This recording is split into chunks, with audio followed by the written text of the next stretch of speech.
Hello friends, I'm Pratibha, self-trained narcissistic abuse recovery life coach. Narcissistic abuse பற்றின கன்ஃபியூஷன்ஸையும் டவுட்ஸையும் clarify பண்ணிக்கிறதுக்காகவும் ஹீலிங்காகவும் என்கிட்ட paid session attend பண்ணணும்னு நினைக்கிறவங்க ஸ்க்ரீனில் தெரிகிற இந்த வாட்ஸ்அப் நம்பருக்கு மெசேஜ் பண்ணுங்கள். இந்த வீடியோவில் விக்டிம்ஸோட சேஃப்டிக்கு தேவையான நிறைய வார்னிங்ஸ் இருக்குது. அதனால் வீடியோவை ஸ்கிப் பண்ணாமல் தயவு செஞ்சு ஃபுல்லாக பாருங்கள்.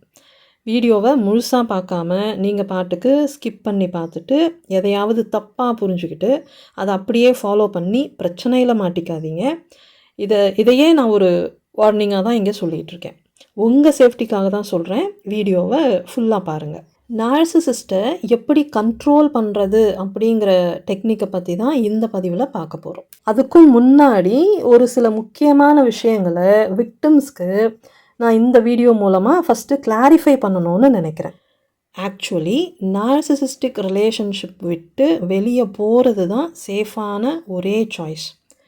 நச்சுகளை விட்டு விலகி போகிறது மட்டும்தான் புத்திசாலித்தனமான பாதுகாப்பான முடிவு. விலகி போகவே முடியாத நிலமையில மாட்டிக்கிட்டு இருக்கீங்க அப்படின்னு சொல்லி யாராவது முழுசாக நம்பிக்கிட்டு இருந்தா அது உண்மை கிடையாது. அது உங்களோட ட்ராமா ரெஸ்பான்ஸ். உங்கள் ட்ராமா உங்களை அப்படி யோசிக்க வைக்குது. உங்களோட அந்த ட்ராமா ரெஸ்பான்ஸ்னால நார்சிசிஸ்ட்டை விட்டு வெளியே போகிறது முடியாத காரியம் அப்படின்னு முடிவு பண்ணிடுவீங்க. கடைசி வரைக்கும் அப்யூஸில் இருந்துக்கிட்டு கஷ்டப்பட்டுக்கிட்டே இருப்பீங்க. ஆனால் உங்களோட இந்த நிலைமைக்கு காரணம் நார்சிசிஸ்ட் கிடையாது, நீங்கள் தான். கேட்குறதுக்கு ரொம்ப கஷ்டமாக இருந்தாலும் ஹர்ட்டிங்காக இருந்தாலும் அதுதான் உண்மை. நீங்கள் நார்சிசிஸ்டிக் ரிலேஷன்ஷிப்பில் இருக்கீங்க அப்படிங்கிற அந்த உண்மையை தெரிஞ்சுக்கிட்டதுக்கு அப்புறமும் நார்சிசிஸ்ட் திருந்திட்டா உங்கள் வாழ்க்கை சேஃப் ஆகிடும் அப்படின்னு யோசிக்கிறீங்க. அவங்க மாறவே மாட்டாங்கன்னு தெரிஞ்ச பிறகும் அவங்களோட பேட்டர்னை புரிஞ்சுக்கிட்டு அவங்களுக்கு ஏற்ற மாதிரி அட்ஜஸ்ட் பண்ணிக்கிட்டு வாழ்க்கையை எப்படியாச்சும் நகர்த்திட்டு போகிறதுக்கு வழியை தேடுறீங்க. இந்த அப்யூஸ்குள்ளேயே தொடர்ந்து வாழறதுக்கான தீர்வுகளை தேடுறீங்க. உங்களோட செல்ஃப் க்ரோத் பற்றியும் செல்ஃப் அவேர்னஸ் பற்றியும் நீங்கள் யோசிக்கிறதே கிடையாது. நம்ம சேனல் மூலமாகவே இதை என்னால் ப்ரூவ் பண்ண முடியும். ஒன்றும் இல்லை, நார்சிசிஸ்ட்டை பற்றி வீடியோஸ் போட்டால் மட்டும் அதிகமாக வியூஸ் போகுது. அதுவே செல்ஃப் அவேர்னஸ் பற்றியும் செல்ஃப் க்ரோத் பற்றியும் வீடியோஸ் போட்டால் கம்மியாக வியூஸ் போகுது. இதிலேருந்து என்ன தெரியுது? செல்ஃப் இம்ப்ரூவ்மெண்ட்டை பற்றி நிறைய பேர் யோசிக்க கூட தயாராக இல்லை. உங்களை பற்றி நீங்களே தெரிஞ்சுக்க தயாராக இல்லை. நார்சிசிஸ்ட்டை பற்றி தெரிஞ்சுக்கிட்டா எப்படியாவது லைஃப்பை சமாளித்து ஓட்டிடலான்னு யோசிக்கிறீங்க. இதுதான் உங்களுக்கான 2வது வார்னிங். நீங்கள் நார்சிசிஸ்ட்டை பற்றி தெரிஞ்சுக்கிறதுல மட்டுமே ஆர்வமாக இருந்தீங்கன்னா உங்கள் லைஃப் மாறாது. உங்கள் லைஃப் மாறணும்னா உங்களை பற்றின விழிப்புணர்வு உங்களுக்கு வரணும்.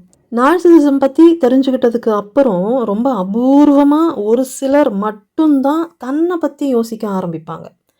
நம்ம ஏன் இப்படி இருக்கோம், நம்மக்கிட்ட என்ன பிரச்சனை இருக்குது, நம்மளோட பிரச்சனையை எப்படி சரி பண்ணுறது, நம்மளோட ட்ராமாவை எப்படி ஹீல் பண்ணுறது, நம்ம எப்படி இண்டிபெண்ட் ஆகிறது, நம்ம எப்படி சுதந்திரமாக வாழறது, நம்மளோட பவர் என்ன, நம்மளோட வீக்னஸ் என்ன, இந்த மாதிரி தன்னை பற்றி யோசித்து கேள்விகள் கேட்டு செல்ஃப் அனலைஸ் பண்ணி அதுக்கான பதிலை எல்லாம் தேடி கண்டுபிடிச்சு நிம்மதியாக வாழ்ந்துக்கிட்டு இருக்காங்க. ஆனால் 1000ல் ஒருத்தருக்கு மட்டும்தான் தன்னை பற்றி தெரிஞ்சுக்கணுங்கிற அந்த துணிச்சல் இருக்குது. மிச்சம் இருக்கிற 999 பேரும் நார்சிசிஸ்ட்டை பற்றி மட்டும் தெரிஞ்சுக்கிட்டா போதும்னு யோசிக்கிறீங்க. சாரி ஃப்ரெண்ட்ஸ், இனிப்பான பொய்களை பேசுகிற பழக்கம் எனக்கு கிடையாது. கசந்தாலும் முகத்துக்கு நேராக உண்மையை சொல்லிவிடுவேன். என்னோட இந்த கெட்ட பழக்கத்தால் தான் யாருக்குமே என்ன பிடிக்கிறதில்ல. என் கூட பேசணுன்னாலே ரொம்ப அன்கம்ஃபர்டபுளாக தான் ஃபீல் பண்ணுவாங்க. ஸோ உங்களுக்கும் நான் சொல்கிற இந்த உண்மையெல்லாம் கேட்கும்போது கசக்கலாம், அன்கம்ஃபர்டபுளாக ஃபீல் ஆகலாம். உங்களுக்கும் என் மேலே கோபம் வரலாம், வெறுப்பு வரலாம், என்னை நீங்கள் கண்ணா பின்னான்னு திட்டக்கூட செய்யலாம். பரவாயில்ல, திட்டி முடிச்சுட்டு கோபம் குறைஞ்சதுக்கு அப்புறமா பொறுமையாக யோசிச்சு பாருங்கள். ஸ்க்ரீனில் தெரிகிற நார்சிசிஸ்ட் பற்றின இந்த கண்டென்ட்டுக்கு எவ்வளோ வியூஸ் போயிருக்குன்னு பாருங்கள். நீங்கள் எல்லாருமே இந்த வீடியோவை கண்டிப்பாக பார்த்துருப்பீங்க. அதுவே இந்த செல்ஃப் அவேர்னஸ் பற்றின இந்த கண்டென்ட்டுக்கெல்லாம் எவ்வளோ வியூஸ் போயிருக்குன்னு பாருங்கள். இன்னைய தேதிக்கு இந்த வியூஸ் போயிருக்கு. சரியா? ஸோ உங்களில் நிறைய பேர் இந்த வீடியோவை பார்த்துருக்கவே மாட்டீங்க. சரி, என்னோட டவுட் என்னென்னா, நார்சிசிஸ்டோட சீக்ரெட்ஸை மட்டும் ரொம்ப ஆர்வமாக பார்த்து நாலேஜை வளர்த்துக்கிறீங்க. ஆனால் உங்கள் பலம் என்னன்னு தெரிஞ்சுக்காம அந்த நாலேஜை உங்களால் யூஸ் பண்ணவே முடியாதே. இங்கே ஒரு பெயின்ஃபுல்லான காமெடி என்ன தெரியுமா? நார்சிசிஸ்ட்டும் நீங்களும் மாறி மாறி கண்ணாமூச்சி விளையாடிட்டு இருக்கீங்க. இந்த நச்சுங்க ஒரு பக்கம் உங்கள் வீக்னஸை தெரிஞ்சுக்கிட்டு கடைசி வரைக்கும் உங்களை கண்ட்ரோல் பண்ணி கைக்குள்ளே வச்சுக்கிட்டு காலத்தை ஓட்டிடலான்னு யோசிக்கிறாங்க. நீங்கள் இன்னொரு பக்கம் நார்சிசிஸ்ட்டை பற்றி தெரிஞ்சுக்கிட்டு அதுக்கேற்ற மாதிரி அட்ஜஸ்ட் பண்ணி கடைசி வரைக்கும் உங்கள் காலத்தை ஓட்டிடலான்னு ட்ரை பண்ணுறீங்க. நல்லா இருக்கு இல்லையா இந்த கண்ணாமூச்சி விளையாட்டு? உங்களை பற்றி நீங்களே தெரிஞ்சுக்கிறதுக்கு தயாராக இல்லாமல், உங்களை நீங்கள் மாற்றிக்கவும் தயாராக இல்லாமல் இந்த அப்யூஸில் இருக்கிறதுக்கு எத்தனை காரணங்களை சொல்கிறீங்க? அந்த காரணத்தை எல்லாம் சொல்லி உங்களை நீங்களே கன்வின்ஸ் பண்ணிவிட்டு அப்யூஸில் தொடர்ந்து வாழறத நியாயப்படுத்திக்கிட்டு இருக்கீங்க. இன்றைக்கி உங்களுக்காக நீங்களே ஒரு வேலையை செய்யுங்களேன். நீங்கள் சொல்கிற அந்த காரணத்தை எல்லாம் ஒரு பேப்பரில் 1 2 3 போட்டு எழுதிட்டு அதை ஒரு 100 தடவை திரும்ப திரும்ப படித்து பாருங்கள். அப்புறம் உங்களுக்கே புரியும் உங்களோட துரோகி வேற யாரும் இல்லை, நீங்கள் தாங்கிறது.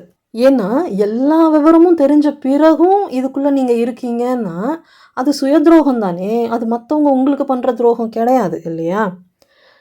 நார்சிசிஸ்ட்டை பற்றி தெரிஞ்சுக்கிறத மட்டும்தான் அவேர்னஸ் அப்படின்னு நிறைய பேர் தப்பாக புரிஞ்சுக்கிட்டு இருக்கீங்க.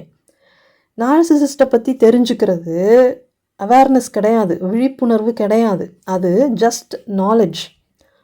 உங்களை பற்றி நீங்கள் தெரிஞ்சுக்கிறது தான் விழிப்புணர்வு. உங்களை பற்றின விழிப்புணர்வு இல்லாமல் நார்சிசிஸ்ட்டை பற்றி நீங்கள் எவ்வளோ நாலேஜை வளர்த்துக்கிட்டாலும் 10 பைசாவுக்கு கூட உங்களுக்கு பிரயோஜனப்படாது. விழிப்புணர்வே இல்லாத அறிவு கைப்பிடியே இல்லாத கத்தி மாதிரி. விழிப்புணர்வு இல்லாதவங்களுக்கு அறிவை ஆற்றலாகவும் பலமாகவும் மாற்றிக்கிறதுக்கான திறமையே இருக்காது. ஸோ இப்போயாச்சும் நான் சொல்கிறத கொஞ்சம் தெளிவாக கேளுங்க. உங்களோட மென்டல் ட்ராமானால தான் நீங்கள் இப்படி விக்டிமாக இருக்கீங்க. ஆக்சுவலி விக்டிம் மென்டாலிட்டியோடு இருக்கீங்க. மறுபடியும் சொல்கிறேன், நீங்கள் விக்டிம் கிடையாது, விக்டிம் மென்டாலிட்டியில் ஸ்டக் ஆகி இருக்கீங்க. நார்சிசிஸ்டால் நீங்கள் விக்டிமாக இல்லை. ஆக்சுவலி நார்சிசிஸ்டே என்ன பண்ணுறாங்கன்னு பார்த்தீங்கன்னா உங்களோட ட்ராமாவை யூஸ் பண்ணி தான் உங்களை மென்டல் ட்ராப் பண்ணி வச்சுருக்காங்க. மற்றபடி அவங்க ஒன்றும் உங்களை சங்கிலி போட்டெல்லாம் கட்டி வைக்கல இல்லையா? உங்களை மென்டலி தான் ட்ராப் பண்ணி வச்சுருக்காங்க. அப்படின்னா என்ன அர்த்தம்னு புரியுதா? நீங்கள் உங்கள் ட்ராமாவை ஹீல் பண்ணிட்டா உங்களுக்கு விழிப்புணர்வு வந்துடும். உங்களுக்கு விழிப்புணர்வு வந்துருச்சுன்னா நீங்கள் யார், உங்கள் பலம் என்ன, பலவீனம் என்னங்கிறதெல்லாம் உங்களுக்கே தெரிஞ்சிடும். அதுக்கப்புறம் எந்த குழப்பமும் பயமும் இல்லாமல் உங்கள் மூளை தெளிவாக யோசிக்கும். அதுக்கப்புறம் நார்சிசிஸ்டால் உங்களை கண்ட்ரோல் பண்ணவே முடியாது. நீங்கள் அவங்கள விட்டு வெளியே வந்தாலும் சரி வரலைன்னாலும் சரி உங்கள் லைஃப்பை உங்களால் கண்ட்ரோல் பண்ண முடியும். ஸோ உங்கள் ட்ராமாவை ஹீல் பண்ணாமல் உங்களால் இந்த விக்டிம் மென்டாலிட்டியை விட்டு வெளியே வரவே முடியாது. இதுவும் உங்களுக்கான முக்கியமான வார்னிங். நார்சிசிஸ்ட்டை எப்படி கண்ட்ரோல் பண்ணுறதுன்னு நான் இப்போ சொல்ல போகிற ஐடியாவை நீங்கள் யூஸ் பண்ணணுன்னா கூட நீங்கள் ஃபஸ்ட்டு உங்களோட அந்த ட்ராமாவிலேருந்து ஹீல் ஆகி இருக்கணும். நீங்களே ட்ராமாவில் ஸ்டக் ஆகி இருக்கிற சிச்சுவேஷனில் இந்த ஐடியாவை கூட உங்களால் எஃபெக்டிவாக யூஸ் பண்ணவே முடியாது. தப்பாக யூஸ் பண்ணி இன்னும் பெரிய சிக்கலில் மாட்டிப்பீங்க. ஸோ ஃபஸ்ட்டு ஸ்டெப்பாக உங்களை நீங்கள் ட்ராமாவிலேருந்து காப்பாற்றி வெளியே கொண்டு வர்றதுக்கான முயற்சியில் இறங்குங்க. செல்ஃப் அவேர்னஸை டெவலப் பண்ணிக்கோங்க. அதுக்கப்புறம் இந்த ஐடியாவை ஸ்மார்ட்டாக யூஸ் பண்ணுங்கள். நான் இப்போ சொல்ல போகிற இந்த ஐடியாவை யார் யூஸ் பண்ணலாம், எந்த சிச்சுவேஷனில் யூஸ் பண்ணலாம் அப்படிங்கிறதையும் நான் லைனாக சொல்லிடுறேன். கவனமாக கேளுங்க. நிறைய விக்டிம்ஸ் நார்சிசிஸ்ட் கிட்ட ஃபினான்ஷியலாக ஸ்டக் ஆகி உடனே வெளியே வர முடியாத ஒரு கண்டிஷனில் இருப்பீங்க. அப்படி ஒரு இக்கட்டான சூழ்நிலையில் மாட்டிகிட்டு இருக்கிறவங்க நார்சிசிஸ்ட்டை அடக்கி ஆள்றதுக்கான இந்த டெக்னிக்கை தற்காலிகமாக யூஸ் பண்ணிக்கலாம். நான் சொல்ல போகிற இந்த டெக்னிக்கை யூஸ் பண்ணி நார்சிசிஸ்ட்டை திருத்த முடியாது, மாற்ற முடியாது, ரொம்ப காலத்துக்கு கண்ட்ரோல் பண்ணவும் முடியாது. விக்டிம்ஸ்க்கு இதால் லாங் டைம் சேஃப்டி கிடைக்காது. இது ஒரு டெம்பரரி சர்வைவல் டெக்னிக். மென்டலி உங்களை ஸ்ட்ராங் ஆக்கிட்டு உங்கள் லைஃப்பை பற்றி தெளிவான முடிவை எடுக்கிறதுக்காக நீங்கள் தயாராகிறதுக்கு உங்களுக்கு தேவைப்படுற அந்த டைம் கேப்பில் நார்சிசிஸ்ட்டை புத்திசாலித்தனமாக டீல் பண்ணுறதுக்கு மட்டும்தான் இந்த டெக்னிக்கை யூஸ் பண்ணணும். அந்த டைம் கேப்பில் நார்சிசிஸ்ட் உங்களை தொல்லை பண்ணாமல் அவங்களோட கவனத்தை திசை திருப்பி விடுறதுக்காக டெம்பரரியாக இந்த டெக்னிக்கை யூஸ் பண்ணிக்கலாம். இதை வச்சு காலத்துக்கும் நார்சிசிஸ்ட்டை ஏமாற்றிடலாம் அப்படின்னு தப்பு கணக்கு போடவே கூடாது. இந்த ஐடியாவை கொஞ்ச காலத்துக்கு மட்டும்தான் யூஸ் பண்ண முடியும். இன்னொரு முக்கியமான விஷயம் என்னென்னா, நான் வீடியோஸில் சொல்கிறது எல்லாமே என்பிடி பற்றின பொதுவான தகவல்கள். இதை தாண்டி ஒவ்வொரு நார்சிசிஸ்ட்டுக்கும் யூனிக்கான பேட்டர்ன் இருக்கும். நீங்கள் என்ன டைப் நார்சிசிஸ்ட் கூட இருக்கீங்க, அவங்க பேட்டர்ன் என்ன அப்படிங்கிறதையெல்லாம் ஃபஸ்ட்டு தெளிவுபடுத்திக்கணும். அதுக்கப்புறம் அவங்கக்கிட்ட இந்த டெக்னிக்கை யூஸ் பண்ண முடியுமா முடியாதா அப்படிங்கிறதையும் யோசித்து பார்க்கணும். ஒருவேளை முடியும்னா உங்கள் லைஃப்பில் இருக்கிற நார்சிசிஸ்ட்டுக்கு ஏற்ற மாதிரி என்னென்ன சேஞ்சஸ் பண்ணி இந்த டெக்னிக்கை யூஸ் பண்ணலாம் அப்படிங்கிறதையெல்லாம் தெளிவாக புரிஞ்சுக்கிட்டு யூஸ் பண்ணணும். ரொம்ப எச்சரிக்கையோடு யூஸ் பண்ணணும். இடம் பொருள் ஏவல் தெரிஞ்சு சமயோஜித புத்தியோடையும் யூஸ் பண்ணணும். 50-60 வயசை கடந்தவங்க ஃபினான்ஷியலி நார்சிசிஸ்ட்டை டிபெண்ட் பண்ணி இருக்கிறவங்களும் இந்த டெக்னிக்கை லைஃப் லாங் யூஸ் பண்ணிக்கலாம். இப்போது அது என்ன டெக்னிக் அப்படிங்கிறத பற்றி டீட்டெயிலாக தெரிஞ்சுக்கலாம். இது வந்துட்டு பேரண்ட் கோல்டன் சைல்டு டெக்னிக். நார்சிசிஸ்ட்டுக்கு இந்த கோல்டன் சைல்டு ட்ரீட்மெண்ட்னா ரொம்ப ரொம்ப பிடிக்கும். அதாவது அவங்கள ஒரு கோல்டன் சைல்டாக ட்ரீட் பண்ணுறது அவங்களுக்கு ரொம்ப பிடிக்கும். அதனால தான் அவங்க பேரண்ட்ஸ் கிட்ட அவங்க ரொம்ப தங்க பிள்ளையாக நடந்துப்பாங்க. பேரண்ட்ஸ் கிட்ட இருந்து கிடைக்கிற அந்த ஸ்பெஷல் ட்ரீட்மெண்ட்காக அவங்க ரொம்ப ஒபீடியண்ட்டாக நடந்துப்பாங்க. இப்போது பேசிக்காக ஒரு நார்சிசிஸ்டோட குறிக்கோள் என்னது? அவங்களோட குறை வெளியே தெரியக்கூடாது, அவங்களோட கெட்ட நோக்கங்கள் வெளியே தெரியக்கூடாது, அவங்களோட அந்த ஃபேக் இமேஜை எல்லாரும் நம்பணும், அவங்க ரொம்ப நல்லவங்க அப்படின்னு எல்லாரும் அங்கீகரிக்கணும். க்ளோஸ் ஃபேமிலின்னு வரும்போது எல்லாரும் அவங்கள கோல்டன் சைல்டாக ட்ரீட் பண்ணணும் அப்படின்னு எதிர்பார்ப்பாங்க. எத்தனை வயசானாலும் அவங்க லிட்டில் பிரின்ஸாகவும் லிட்டில் பிரின்சஸாகவும் இருக்கணும்னு ஆசைப்படுவாங்க. இதுதான் அவங்களோட எதிர்பார்ப்பு, குறிக்கோள் எல்லாமே. ஆனால் நீங்கள் என்ன பண்ணுவீங்க? அவங்கக்கிட்ட மியூச்சுவாலிட்டி எதிர்பார்ப்பீங்க. நான் உங்ககிட்ட அன்பாக தானே இருக்கேன், நீ ஏன் என்கிட்ட அன்பாக இருக்க மாட்டேங்கிற அப்படின்னு சொல்லி அவங்களோட பிஹேவியரை கேள்வி கேட்பீங்க. அவங்களோட அந்த தப்பான பழக்க வழக்கங்களை எல்லாம் அவங்களுக்கு எடுத்து சொல்லி புரிய வைக்கிறதுக்கு ட்ரை பண்ணுவீங்க, அவங்கள மாற்றுறதுக்கு ட்ரை பண்ணுவீங்க. கடைசியாக அவங்க நார்சிசிஸ்ட்டுன்னு கண்டுபிடிச்சதுக்கு அப்புறம் அவங்கள அட்டாக் பண்ணுவீங்க. இதால் நார்சிசிஸ்ட்டுக்கு எந்த பிரச்சனையும் கிடையாது. நீங்கள் அவங்க மேலே அன்பாக இருந்தாலும் வெறுப்பாக இருந்தாலும் ரெண்டுமே அவங்களுக்கு ஒரே ஃபீலை தான் கொடுக்கும்.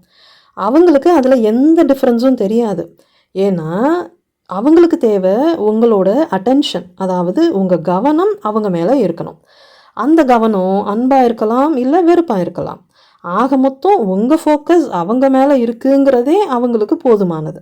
ஆக்சுவலி உங்களோட அன்பும் சரி உங்களோட வெறுப்பும் சரி உங்ககிட்டேருந்து வெளிப்படுற நேர்மையான உணர்வுகள், அது ரெண்டுமே.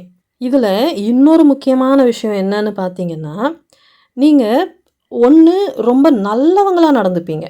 நல்லவங்களாக இருக்காதீங்க அப்படிங்கிற டைட்டிலில் ரீசண்டாக ஒரு வீடியோ போட்டேன் இல்லையா, அதில் சொன்ன மாதிரி ரொம்ப கீழ்ப்படிஞ்சு நடந்துப்பீங்க. எந்த கேள்வியும் கேட்காம நன்றியோடையும் விசுவாசத்தோடையும் இருப்பீங்க. பவுண்ட்ரிஸே இல்லாமல் மன்னிச்சுக்கிட்டே இருப்பீங்க. உங்களோட இந்த குணம் அவங்களுக்கு வீக்னஸாக தெரியும். ஸோ உங்களை மிஸ்யூஸ் பண்ணுவாங்க, அப்யூஸ் பண்ணுவாங்க. அவங்களுக்கு தேவையான ஃபியூலை ரொம்ப ஈஸியாக எடுத்துப்பாங்க. அப்படி இல்லைன்னா ரொம்ப செல்ஃப் டிசிப்ளின்டாக இருப்பீங்க. எல்லாத்துக்கும் கேள்வி கேட்டு குறைஞ்சிக்கிட்டே இருப்பீங்க. டஃப் ஃபைட் கொடுத்துக்கிட்டே இருப்பீங்க. இது மூலமாக அவங்களுக்கு சேலஞ்ச் ஃபியூவல் கிடைக்கும்.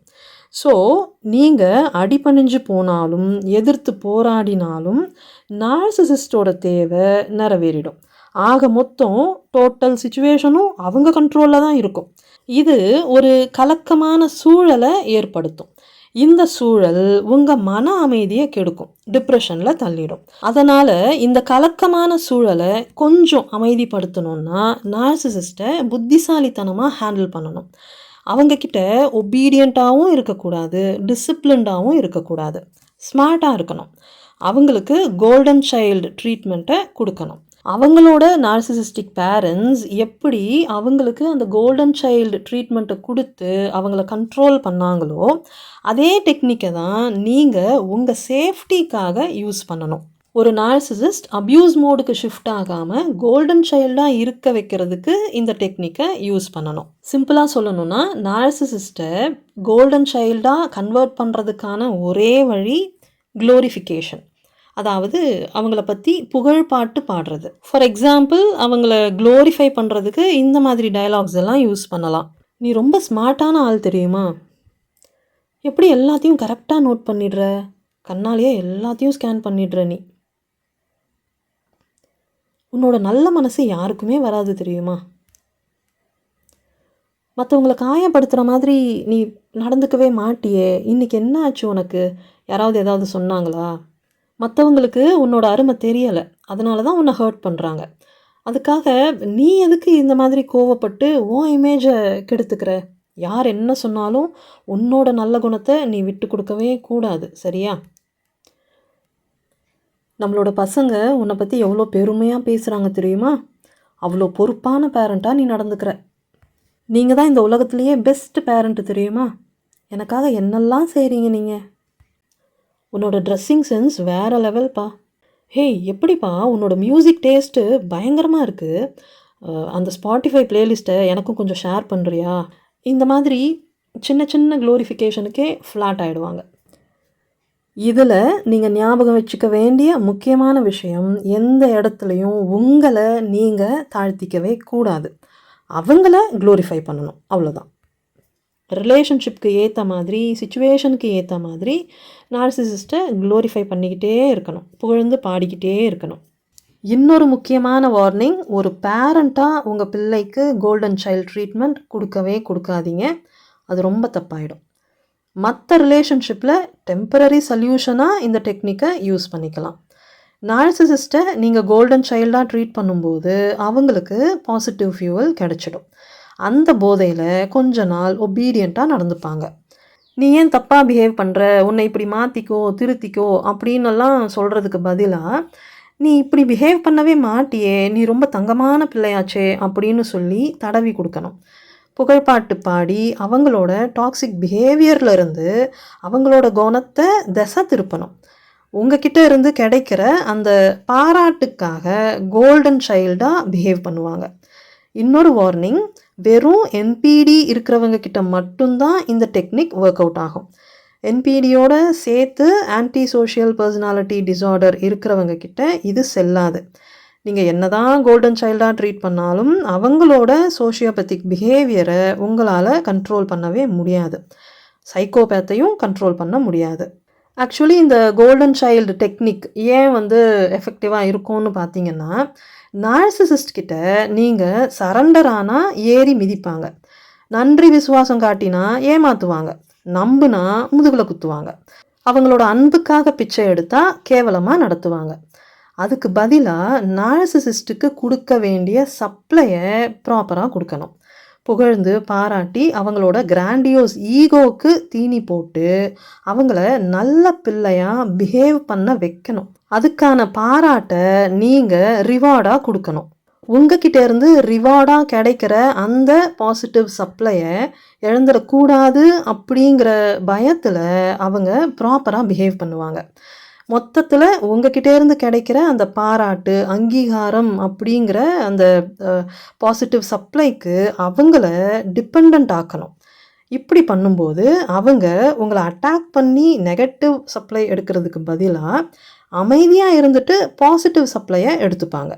நீங்கள் அவங்க ஏன் இப்படி இருக்காங்கன்னு கேள்வி கேட்கும்போது, அவங்கக்கிட்ட இல்லாத அந்த அன்பை குடுன்னு கேட்கும்போது அவங்களோட ரியாலிட்டியை குத்தி காட்டுற மாதிரி ஆகிடும்.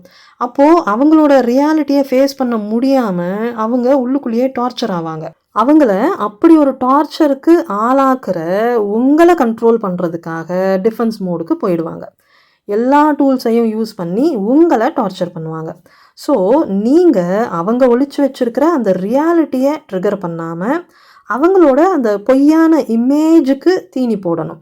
அதாவது அவங்களுக்குள்ளே இருக்கிற அந்த ரியாலிட்டியை கேள்வி கேட்குறத விட்டுட்டு அவங்க வெளியே மெயின்டைன் பண்ணுற இமேஜை நீங்கள் க்ளோரிஃபை பண்ணணும், பாராட்டணும்.